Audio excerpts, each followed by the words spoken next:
2026 March 6ஆம் தேதி சனி பயிற்சியான பிறகு சனி பகவானுக்கு எப்பவுமே 3, 7, 10 பார்வைகள் உண்டு. சனி பார்க்கின்ற பார்வைக்கும் பலம் உண்டு, சனி இருக்கின்ற வீட்டிற்கும் பலம் உண்டு. சனி உங்க ராசியின் மேல் விழுந்தவுடன் முதல்ல மனம் செயலிழந்து போகும், புத்தி செயலிழந்து போகும். இதுதான் உண்மை.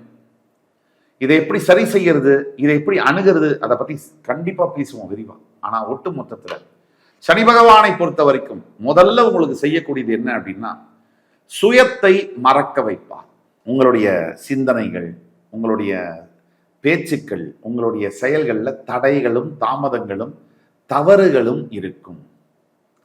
இது தவறு இருக்கு அப்படின்னு நீங்க புரிஞ்சுக்கணும். அதான் முதல் படி. தவறே இல்லை அப்பெல்லாம் இல்லைன்னா சனி உங்களுக்கு எக்ஸ்ட்ரா டைம்ல ஒர்க் பண்றாருன்னு அர்த்தம். நம்பர் 1. 2, சனியுடைய 3ஆம் பார்வை என்பது உங்களுடைய ரிஷப ராசியின் மீது விழுகிறது. இந்த 3ஆம் பார்வையை பார்க்கக்கூடிய சனியினால் கல்வி படிக்கக்கூடிய மாணவ மாணவியர்களுக்கு ஃபோக்கஸ் டைவர்ட் ஆகும்.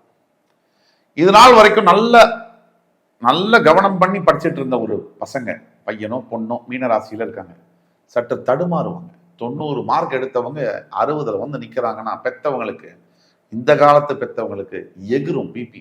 அதே மாதிரி நண்பர்களோட, தேவையில்லாத நண்பர்களோட பழக்க வழக்கங்கள், இங்கதான் கவனம். வாழ்க்கை எங்க தீர்மானம் ஆகுது தெரியுமா? நல்ல நண்பர்கள். என்னுடைய சொந்த வாழ்க்கையில் ஒரு நண்பன் ஒரு நாள் ஒரு பேச்சுவார்த்தையில் அவர் சொன்ன ஒரு வார்த்தை என் வாழ்க்கையை புரட்டி போட்டது. அதே மாதிரி நல்ல நண்பர்கள் இருந்தால் உங்கள் வாழ்க்கையில நீங்க தேர்ந்தெடுக்கிற பாதையும் நல்ல பாதையாக இருக்கும்.